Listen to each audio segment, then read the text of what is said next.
महाराष्ट्राचे उपमुख्यमंत्री एकनाथ शिंदे यांचा अचानक झालेला दिल्ली दौरा सध्या राज्याच्या राजकारणात चर्चेचा विषय ठरत आहे. मुंबईत विधिमंडळाचे अर्थसंकल्पीय अधिवेशन सुरू असतानाच शिंदे यांनी 2 दिवसांचा दिल्ली दौरा केल्यामुळे विविध तर्कवितर्कांना उधाण आलं आहे. या दौऱ्यात शिंदे यांनी पंतप्रधान नरेंद्र मोदी यांची भेट घेतली. विशेष म्हणजे या भेटीत जवळपास 1.5 तास सखोल चर्चा झाल्याची माहिती समोर आली आहे. तसेच केंद्रीय गृहमंत्री अमित शहा यांच्यासोबतही त्यांची भेट झाल्याचं सांगितलं जात आहे. दरम्यान दिल्लीत पोहोचल्यानंतर शिंदे संसदेत दाखल झाले, जिथे त्यांनी केंद्रीय मंत्री किरण रिजिजू यांची भेट घेतली.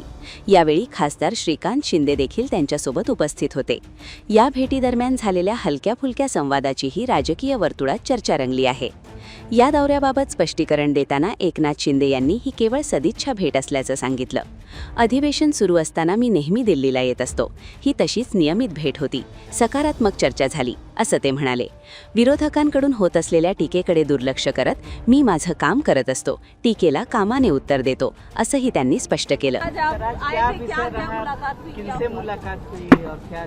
पार्लियामेंट सेशन जब चलता है तब हमारे एमपीज लोगों को मिलने में आता हूँ और वैसे मैं आया हूँ. हर साल आता हूँ, मतलब हर पार्लियामेंट सेशन में आता हूँ.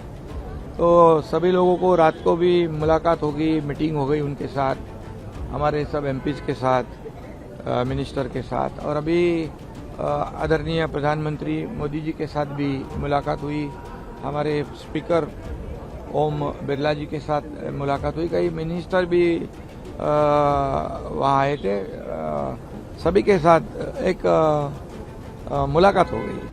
तथापि या भेटीचा कालावधी आणि वेळ लक्षात घेता या चर्चेला राजकीय महत्त्व प्राप्त झालं आहे. विशेषतः देशातील 5 राज्यांच्या आगामी निवडणुकांच्या पार्श्वभूमीवर या बैठकीत नेमकी कोणती चर्चा झाली बाबत राजकीय वर्तुळात विविध अंदाज व्यक्त केले जात आहेत.